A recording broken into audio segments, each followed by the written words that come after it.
Assalamualaikum warahmatullahi wabarakatuh. Alhamdulillah nahmaduhu wa nasta'inuhu wa nastaghfiruh wa na'udzu billahi min shururi anfusina wa min sayyiati a'malina. Man yahdihillahu fala mudilla lahu wa man yudlil fala hadiya lahu. أشهد أن لا إله إلا الله وحده لا شريك له وأشهد أن محمدا عبده ورسوله وبعد.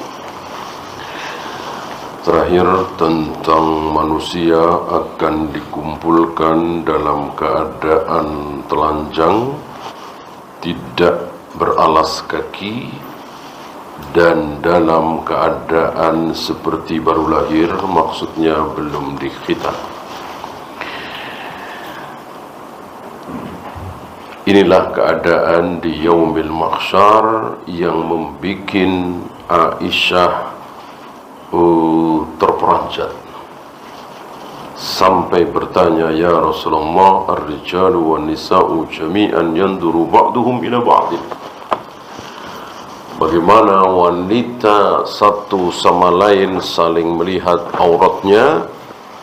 Nabi menjawab, "Al-amru asyaddu min ayyuhimmahum dhalik." Tidak ada yang memperdulikan itu semua.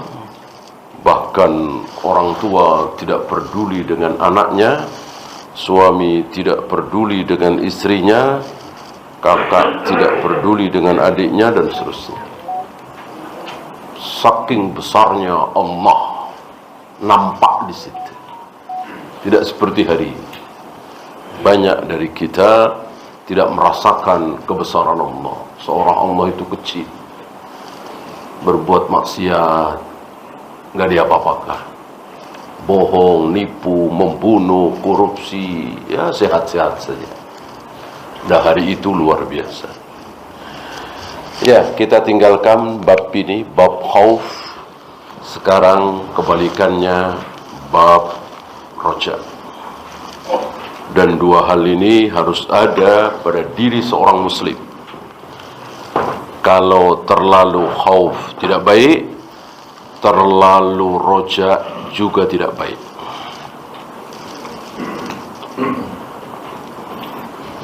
Terlalu khauf tanpa roja buruk, terlalu roja tanpa khauf juga buruk. Dua-duanya harus ada. Dan beginilah orang yang berilmu. Di sini Imam Nawawi selalu membawakan bab yang sebaliknya. Ini salah satu contoh. Dulu ketika beliau membahas tentang keutamaan dermawan, memberi sedekah. Setelah itu beliau lanjutkan dengan tercelanya minta-minta. Jadi kita yang miskin, kita yang fakir, kita yang butuh bantuan orang, jangan mentang-mentang lalu menyuruh orang-orang kaya untuk bersedekah kepada dirinya. Jadi betul-betul digabungkan. Dan begitulah Al-Quran. Maka disebutkan Al-Masani.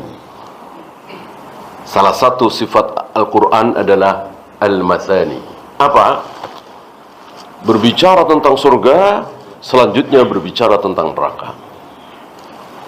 Berbicara tentang pahala, selanjutnya berbicara tentang dosa. Terus seperti itu. Jadi sehingga manusia itu pas, tidak terlalu ke kanan, tidak terlalu ke kiri. Sebagaimana umat ini oleh Nabi disebutkan ummatan wasata, umat yang pertengahan.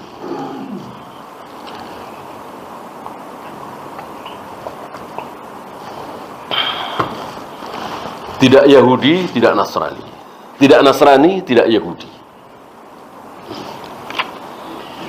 Yahudi berilmu. Sebelum Nabi lahir, mereka sudah tahu.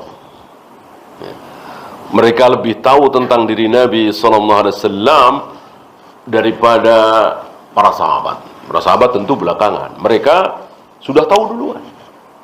Udah ada kitabnya. Ya. Bahkan tadi Nabi belum lahir, mereka sudah tahu. Inilah Yahudi. Tetapi tidak diamalkan. Betul-betul tidak diamalkan.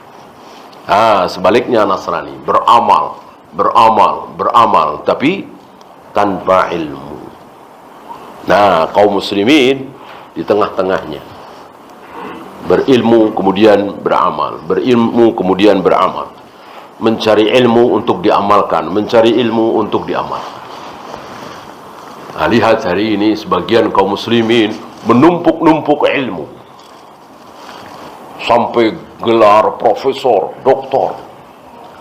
Tetapi jarang kelihatan berjamaah di masjid. Subuh selalu kesiangan.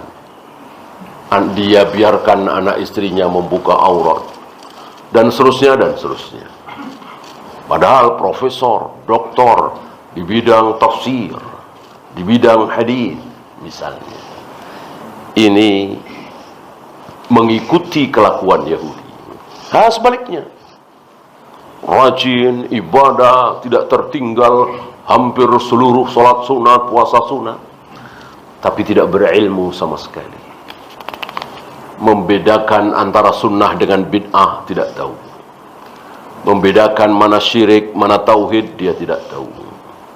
Bahkan kaidah mendasar hukum asal ibadah adalah haram, dia tidak faham. Ya. Maka beruntuklah kaum muslimin yang berilmu, mencari ilmu untuk diamalkan.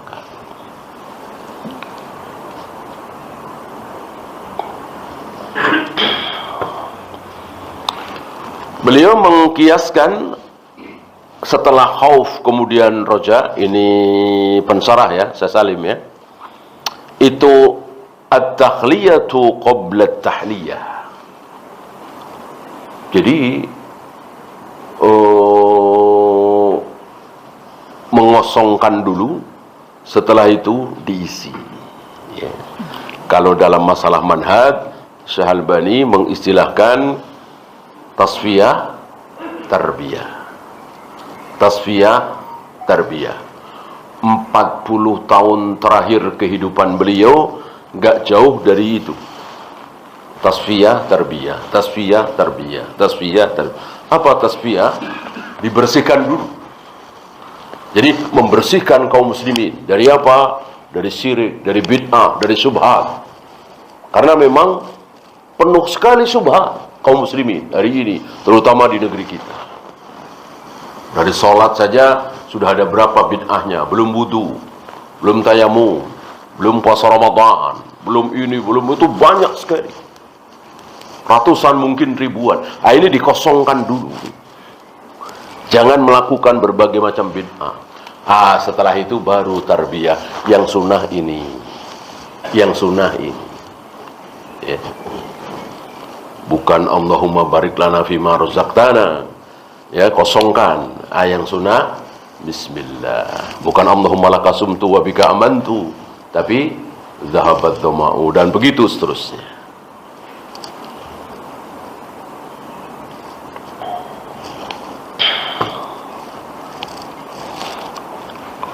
Ya, seperti biasa beliau bawakan beberapa ayat dulu. Beliau bawakan dari surat Az-Zumar. Qala Allah Ta'ala, "Qul ya ibadi." Katakan. Ketika Allah mengucapkan katakan, tentu yang disuruh adalah Rasulullah SAW. Wahai Muhammad, katakan kepada semua orang. Ya ibadi, maksudnya sampaikan ya. Wahai hamba-hambaku, alladzina asrafu ala anfusihim, yang israf, berlebihan, berbuat dosa terhadap diri mereka sendiri. Maksudnya bergelimang dalam dosa. Orang biasanya ketika bergelimang dalam dosa kemudian merasa kotor, merasa ahli maksiat, lalu putus asa. Jangan sampai. La taqnatu min rahmatillah. Jangan kalian berputus asa mendapatkan rahmat Allah. Karena Allah itu sangat-sangat pengampun. Kalau kita barangkali merasa jijik, nggak mau terima, Allah nggak ada. Allah melihat orang yang berlumuran dengan dosa, lalu Allah merasa jijik, nggak ada. Ketika bertaubat, maka Allah lupakan. Walaupun puluhan tahun dia berzina, puluhan tahun dia melacur, berzina, berjudi, mabuk, bahkan berbuat syirik, berbuat bid'ah. Nah, hari itu dia taubat, kembali kepada Allah. Maka Allah tidak seperti kita. Kita mungkin jijik, nggak enak, malas, ya. Allah tidak seperti itu. Justru yang ada senang sekali, sangat senang sekali, ya. Bahkan ketika taubat itu berulang-ulang, kumat lagi, taubat lagi, maksiat lagi, taubat lagi, kafir lagi, taubat lagi. Apakah Allah bosan? Tidak bosan. Walaupun mungkin belasan kali, puluhan kali, bahkan ratusan kali, Allah tidak pernah bosan. Nah, sampai dia sendiri yang bosan.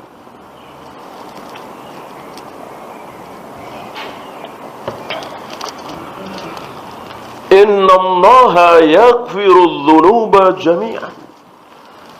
Sungguh Allah mengampuni seluruh dosa, termasuk syirik. Iya, kalau bertaubat. Gitu. Syirik itu tidak diampuni kalau tidak bertaubat.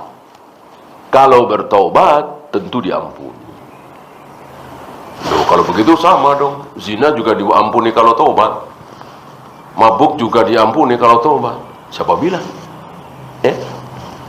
Adakah orang yang berzina, bahkan pelacur, tapi dia tidak syirik, ya? Dia bertauhid, ya? Dia melacur sampai pas jadi pelacur itu belum, bahkan taruhlah sedang berzina mati. Mungkinkah diampuni? Mungkinkah diampuni? Mungkin sekali. Walaupun dia tidak bertaubat, gimana taubat sedang berzina mati? Ya. Mungkinkah diampuni? Mungkin. Yang tidak mungkin diampuni itu ketika berbuat syirik mati, tidak bertaubat dari syirik. Adapun selain syirik, zina, khamr, judi, narkoba dan seterusnya, bisa diampuni. Ada harapan ampun, bukan pasti diampuni, ya. Ada harapan ampun walaupun tidak bertaubat. Walaupun tidak bertaubat. Sebab kalau harus bertaubat dulu, kalau nggak taubat nggak diampuni, ya bukan Maha Pengampun. Allah Maha Pengampun. Barangkali antum masih ingat bagaimana seorang pelacur yang diampuni oleh Allah akhirnya masuk surga hanya gara-gara memberi minum seekor anjing. Adakah kalimat di situ ini si pelacur taubat? Nggak ada. Nggak ada. Allah ampuni si pelacur bukan karena dia bertaubat, tapi karena memberi minum seekor anjing itu. Ya, ini luar biasa ampunan Allah.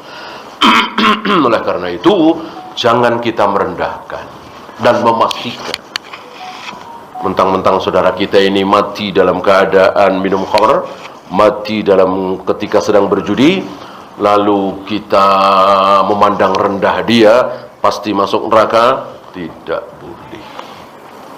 Tidak boleh. Tetap harus ada harapan bahwa Allah Maha Pengampun.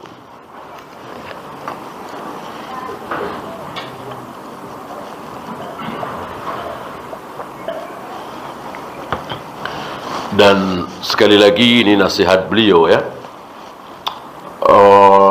Ketika kita menyaksikan saudara kita berbuat maksiat, tidak salat misalnya, tidak saum misalnya, berzina misalnya, minum khamar misalnya, korupsi misalnya, kita disuruh melihat dengan dua kacamata, dengan dua pandangan. Apa? Syar'i dan qadari. Apa syar'i? Kita melihat secara syariat bahwa itu dosa, bahwa itu haram, jangan ditiru, jangan dibantu. Gitu. Ini kacamata syariat. Yang kedua, secara takdir, bahwa kita kasihan kepada dia. Karena dia berzina itu, minum khamr itu, berjudi itu, tidak sholat itu, sudah ditulis oleh Allah 50.000 tahun sebelum Allah menciptakan langit dan bumi. Langit belum ada, bumi belum ada, Allah sudah tulis bahwa saudara kita ini akan berzina, akan minum khamr, akan berjudi di bulan anu, di tanggal sekian, di hari ini, jam sekian. Betapa bersyukurnya kita, betapa bahagianya kita, tidak ditulis seperti dia. Ditulis oleh Allah bahwa kita sholat, kita ngaji, kita saum. Betapa bersyukurnya kita, ya. Dan kita kasihan tentunya kepada saudara kita ini ditakdirkan buruk, ya.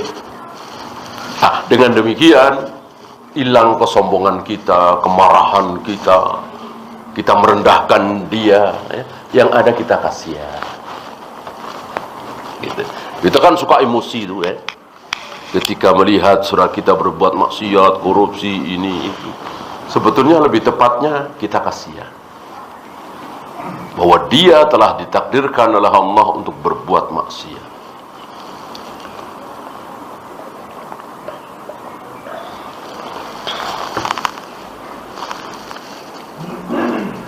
Innahu huwal ghafurur rahim. Sungguh Allah Maha Pengampun, Allah Ar-Rahim. Hal nujazi illa al-kafur. Ini dari surat Saba. Tidak kami balas kecuali kekufuran. Ini luar biasa ya. Ini sangat-sangat luar biasa. Betapa Allah menghargai keimanan. Sampai-sampai dikatakan yang kami balas itu cuma kekufuran. Maksudnya apa? Yang beriman diampuni. Yang beriman diampuni. Ampunan itu ada dua macam. Satu, betul-betul dianggap tidak pernah berbuat dosa. Seolah Allah melupakan kalau dia bertahun-tahun minum khamr, bertahun-tahun tidak sholat, bertahun-tahun tidak saum. Seolah Allah melupakan, langsung masukkan ke surga. Yang kedua, disiksa dulu. Disiksa dulu. Hatta sara fahman, hingga ketika sudah menjadi seperti arang. Orang dibakar setiap hari, sudah seperti arang. Maka dimasukkan oleh Allah ke Nahrul Hayah, sungai yang hidup, ya. Maka keadaannya luar biasa. Mungkin hitungan menit, hitungan detik ya. Yang tadinya seperti arang, tiba-tiba menjadi bagus sekali, cantik sekali, indah sekali, tampan sekali. Dan akhirnya dimasukkan ke dalam surga. Nahrul Hayah. Nah, sampai dikatakan yang kami balas itu cuma orang-orang kafir. Orang kafir nggak ada ampun. Ya. Boro-boro ampunan, istirahat saja tidak ada. Istirahat dari siksaan sehari, bahkan sejam, bahkan semenit, sedetik tidak ada. Maka batil sekali riwayat yang mengatakan Abu Jahal, Abu Lahab ya, itu dihentikan siksanya di tanggal 12 Rabiul Awal. Gitu. Kenapa? Karena dia bersuka cita, berpesta, senang-senang di tanggal 12 Rabiul Awal itu, di hari kelahiran Nabi Muhammad SAW. Ini hadis bikinan para tukang maulid. Mereka tidak punya hujjah, maka mereka bikin-bikin hadis palsu dengan mengatakan kalau Abu Lahab saja dihentikan siksanya karena bersenang-senang di 12 Rabiul Awal, gimana kita? Maka kita harus bersenang-senang di 12 Rabiul Awal, Maulid Nabi. Ini luar biasa. Mereka tidak malu-malu membikin hadis palsu karena tidak punya hujah sama sekali. Tidak punya hujah sama sekali, seperti beda dengan Ahlus Sunnah, penuh dengan hujah.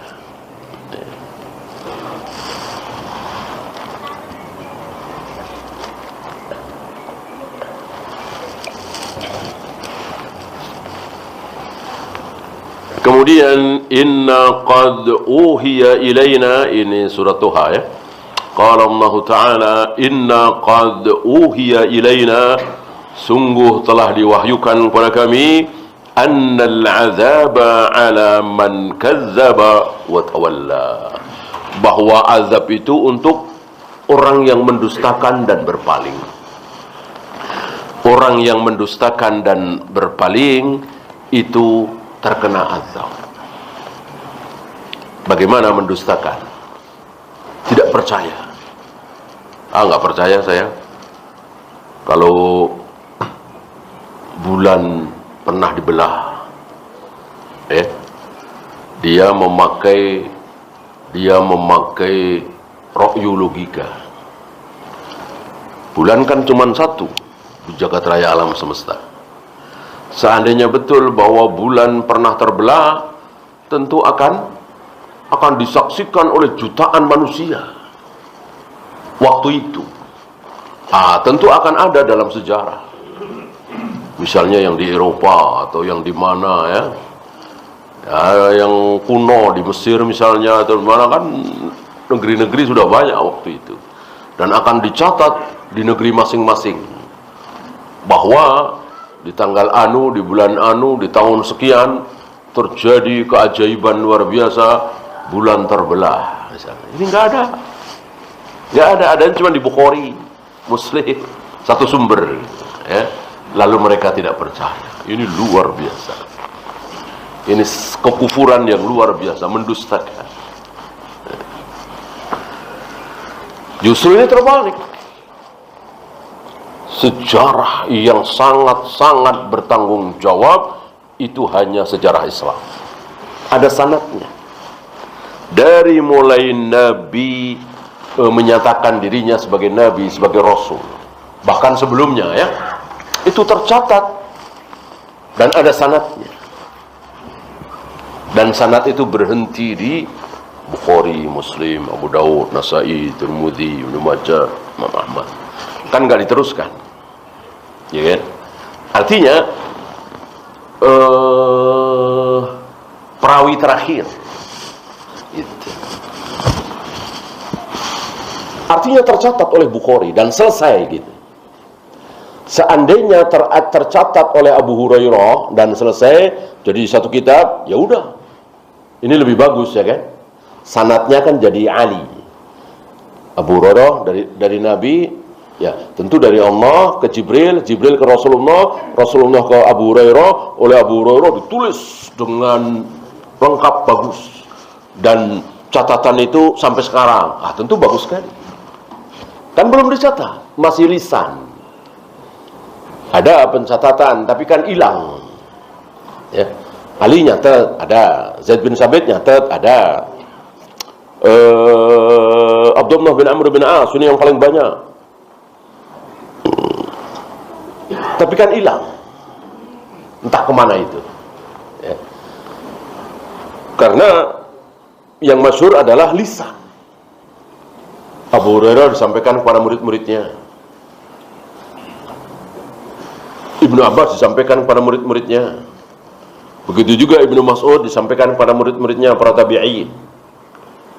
Para tabi'in itu misalnya Tawus, Mujahid, Atha bin Abi Rabah, Hasan Basri, sampaikan lagi pada murid-muridnya atba'ut tabi'in. Disampaikan lagi terus sampai Imam Ahmad ditulis. Dan sampai sekarang tulisannya ada. Allah yang jaga tentunya.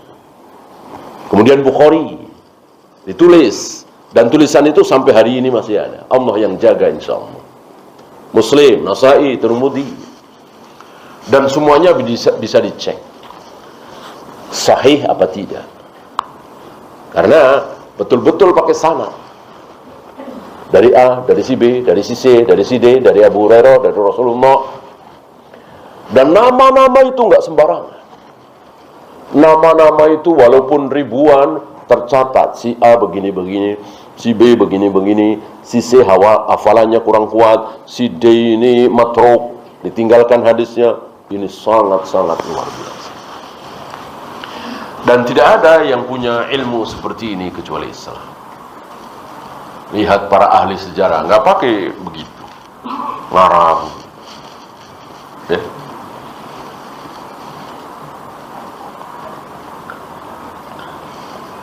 Semuanya ngarang, semua teori.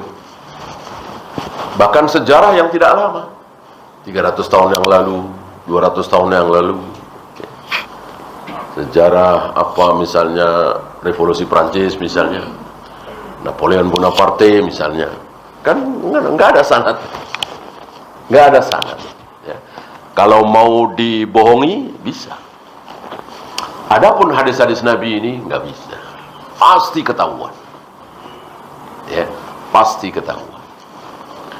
Walaupun oleh orang belakangan seperti Syekh Albani kan belakangan, tapi karena memang mempelajari tahu. Ternyata ini dhaif. Ternyata ini tidak sahih. Ya. Wa rahmati wasi'at kulla syai'. Ini suratul A'raf. Rahmatku meliputi segala sesuatu. Apa yang dimaksud? Tidak ada tempat, tidak ada negeri, tidak ada rumah, tidak ada sejengkal tanah yang tidak mendapat rahmat Allah. Gitu ya. Apakah di Amerika, apakah di negeri Yahudi ada rahmat Allah? Di tempat pelacuran ada rahmat Allah? Kalau nggak ada, mati semua mereka. Mereka bisa hidup, bernafas lega, bisa tidur nyenyak, bisa makan enak. Itu karena rahmat Allah. Luar biasa. Ada gedung-gedung tinggi, ada pemandangan yang menakjubkan. Itu adalah rahmat Allah. Padahal cuman satu. Cuman satu. Yang Allah turunkan di muka bumi ini, di jagat raya alam semesta ini, rahmat Allah cuman satu. Masih tersisa berapa? 99. Kayak apa? Kayak apa yang 99? Satu aja seperti ini. Banyak yang terkagum-kagum. Ya.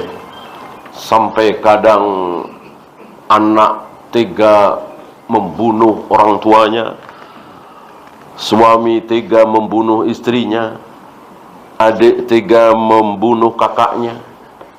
Itu hanya rahmat yang satu, itu pun dibagi seluruh jagat raya. Bagaimana yang 99?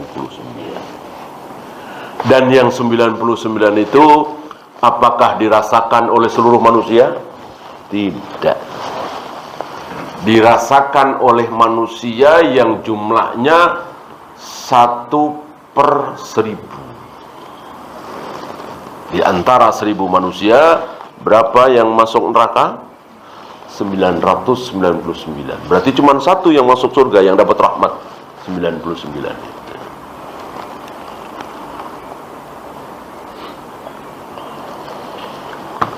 Maka rugi serugi-ruginya, bodoh sebodoh-bodohnya, kalau kita habiskan waktu, tenaga, pikiran, perhatian untuk mengejar rahmat yang satu ini. Itu pun dibagi oleh miliaran manusia. Untuk miliaran manusia. Nah, bodoh sekali kalau kita melupakan rahmat yang 99. Dan untuk manusia yang sedikit. Sedikit sekali.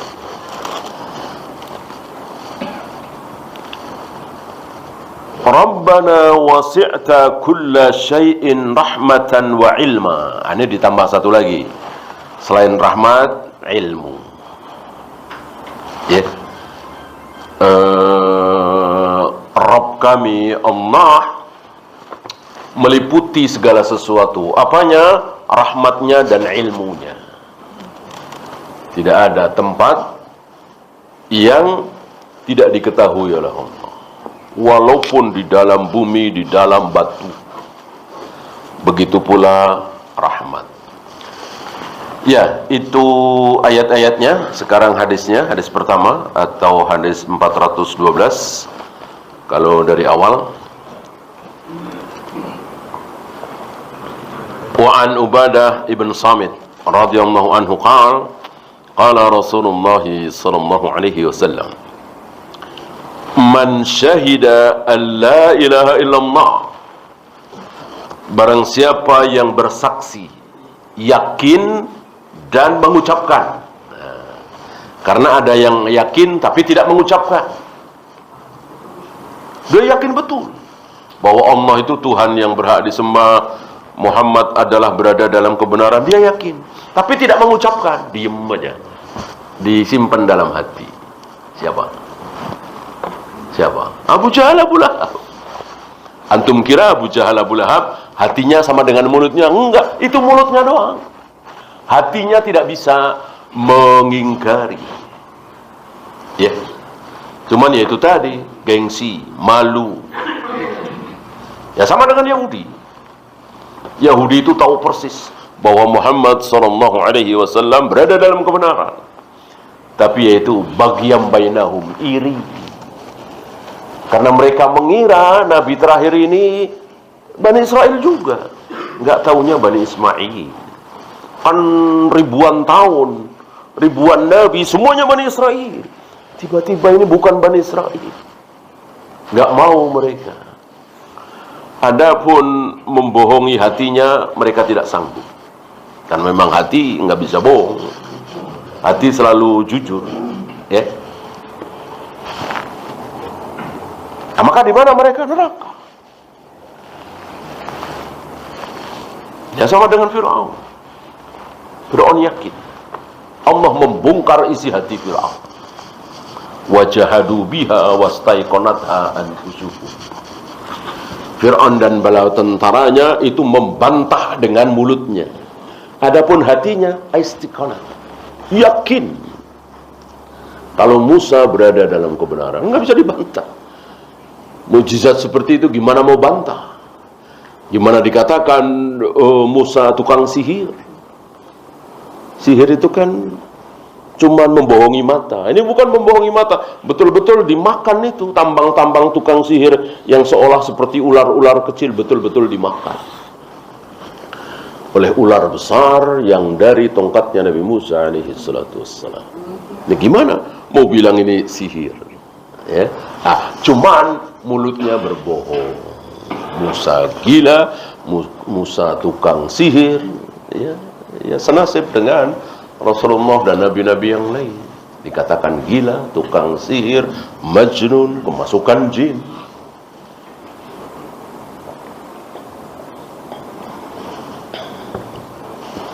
Barang siapa yang bersaksi bahwa tidak ada sembahan, tidak ada ilah kecuali Allah, wahdahu la syarikalah, satu-satunya tidak ada sekutu baginya.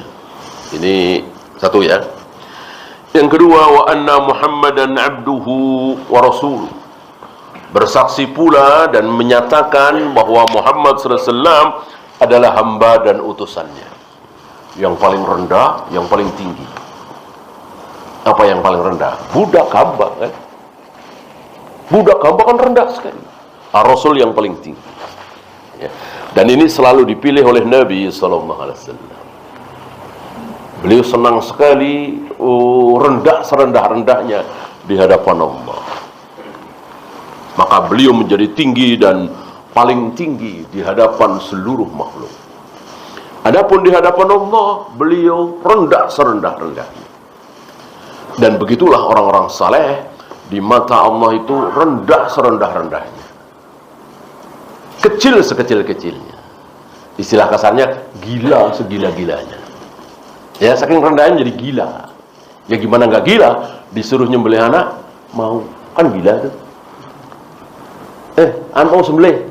Ya, kan gila gitu. Tapi karena yang menyuruh Allah Rabbul Alamin, ya memang harus segila-gilanya. Gitu ya. Seandainya Nabi Ibrahim, apakah bijaksana seorang ayah menyembelih anak, ya Allah? Oh, ini merasa pintar. Merasa pintar. Harus bodoh sebodoh-bodohnya ketika kita berada di hadapan Allah. Ya, nggak ada pilihan. Gitu. Jangan kita sebagai manusia seolah punya harga di hadapan Allah. Nggak ada harganya. Kecil sekali bagi Allah. Anak seorang nabi, Allah bikin kekal di neraka, kecil. Ayah seorang nabi, Allah bikin kekal di neraka, kecil. Istri seorang nabi, Allah bikin kekal di neraka, kecil.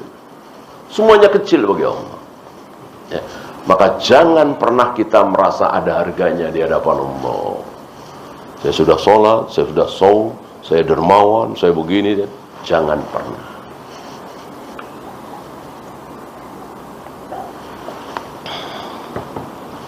Wa anna Isa Abdullah wa Rasuluh. Nah, ini sama ya. Bersaksi pula meyakini bahwa Nabi Isa adalah hamba Allah dan utusannya. Tapi ada terusannya. Wa kalimatuhu alqaha ila Maryam. Kalimat Allah yang Allah berikan ke rahim Maryam. Sehingga Maryam waruhum minhu, dan roh dari Allah, bukan roh Allah, bukan. Roh dari Allah, artinya tetap ciptaan Allah. Bukan mempunyai sifat ketuhanan, tidak sama sekali. Betul-betul sama dengan yang lain makhluk. Sehingga Maryam yang gadis itu hamil. Wa annal jannata haqqun, dan meyakini bahwa surga betul-betul hak dengan berbagai macam sifat yang disabdakan oleh Nabi alaihi salatu wassalam. Dan kita yakini seyakin-yakinnya. Walaupun aneh sekali. Keadaan di surga aneh yang dahsyat, yang menyenangkan. Wan nar haq, begitu juga yakin bahwa neraka itu hak.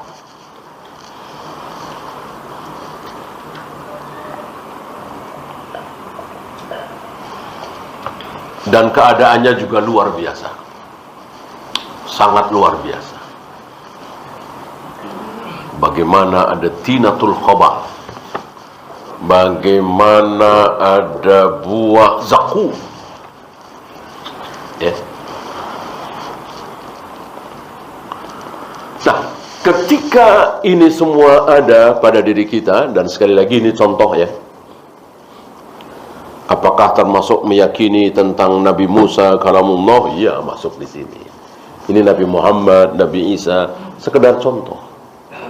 Apakah juga harus meyakini bahwa Yusa bin Nun pernah menghentikan matahari, memohon kepada Allah supaya matahari berhenti? Iya, masuk di sini. Ini sekedar contoh.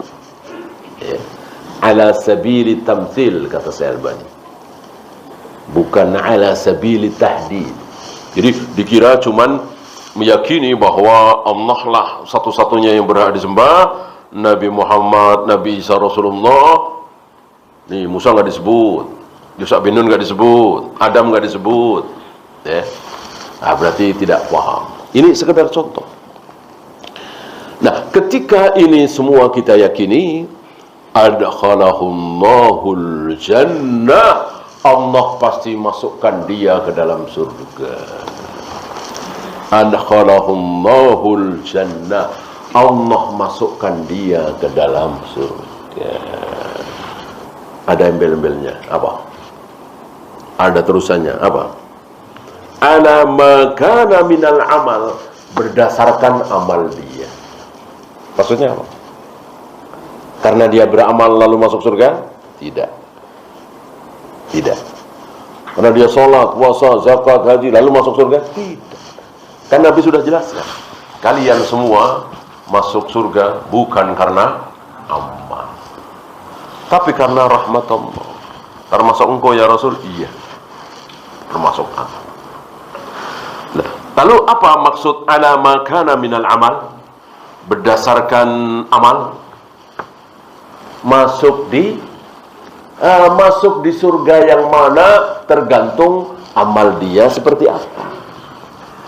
Kan surga bukan cuma satu tingkatan, bertingkat-tingkat. Bahkan sama-sama di Firdaus misalnya, sama-sama di Aden misalnya, tidak berada dalam satu tingkat, bertingkat-tingkat. Ya, entah berapa puluh, entah berapa ratus, entah berapa ribu tingkat. Nah, tingkat 30 dengan tingkat 31 misalnya ya, beda satu level. Itu misalnya kita berada di tingkat 30. Melihat saudara-saudara kita yang di tingkat 31 lebih tinggi. Itu melihatnya seperti apa? Seperti melihat bintang-bintang di langit. Oh, jauh sekali. Jauh sekali. Nah, ini menunjukkan betapa dahsyatnya surga. Nah, kita akan masuk surga yang mana itu tergantung amal kita. Bahkan masuknya, ya kan?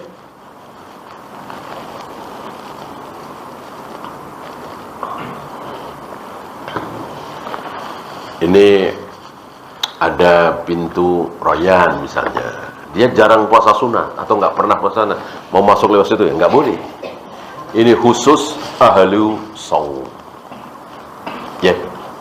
Ada lagi pintu ini, ada lagi pintu ini. Ya. Nah, sementara ada seorang wanita yang dipersilahkan masuk dari pintu mana saja. Ya. Kalau laki-laki siapa? Masih ingat?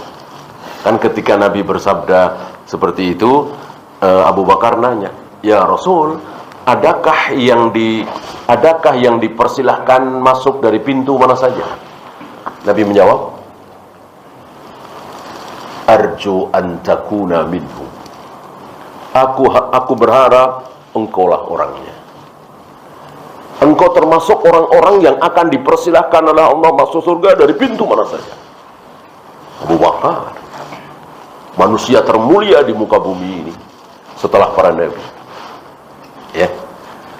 Nah, ada bukan Abu Bakar. Derajatnya jauh rendah dari Abu Bakar. Tapi sama.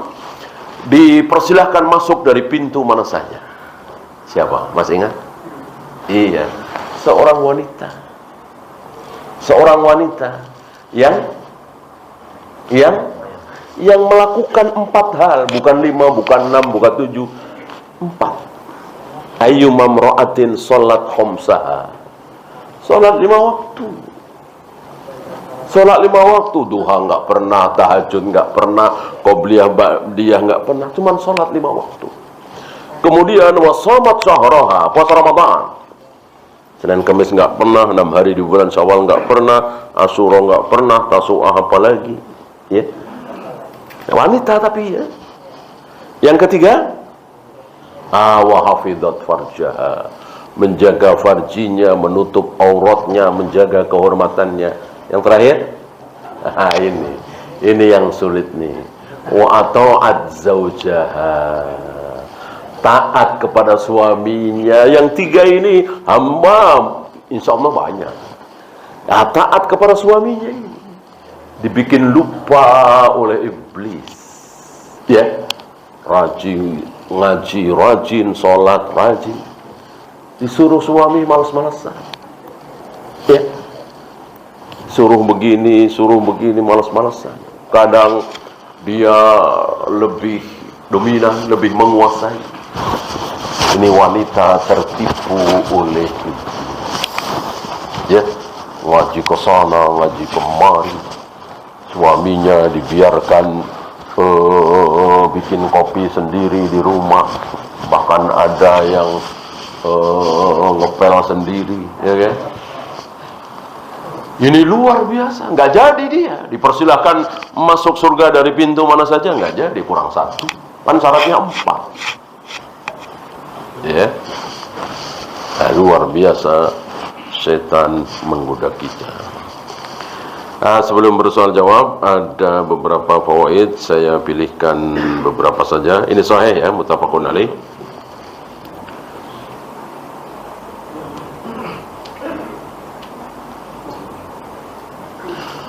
A'la maqamatil mu'mini ay yakuna 'abdan lillah 'ala al-haqiqah. Setinggi-tinggi kedudukan seorang mukmin adalah dia sebagai budak, sebagai hamba Allah. Semakin dia merendahkan diri di hadapan Allah, semakin tinggi dia. Sebagaimana para nabi, para rasul betul-betul merendahkan dirinya di hadapan Allah. Sampai-sampai tadi seolah tidak punya akal, tidak punya otak. Segila apapun kalau itu perintah Allah, sami'na wa ata'na. Dan ini ditiru oleh para sahabat. Sayang tidak ditiru oleh kita. Kita disuruh aneh dikit, mikir. Disuruh aneh dikit, mikir. Gimana kita disuruh seperti Nabi Ibrahim menyembelih anak? Ya.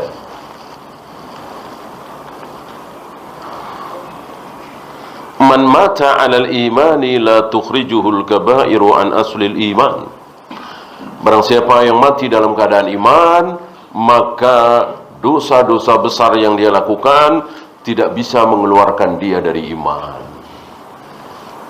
Maka keliru besar apa yang menjadi keyakinan Khawarij Mu'tazilah bahwa berzina kafir, minum khamar kafir, berjudi kafir, dan seterusnya.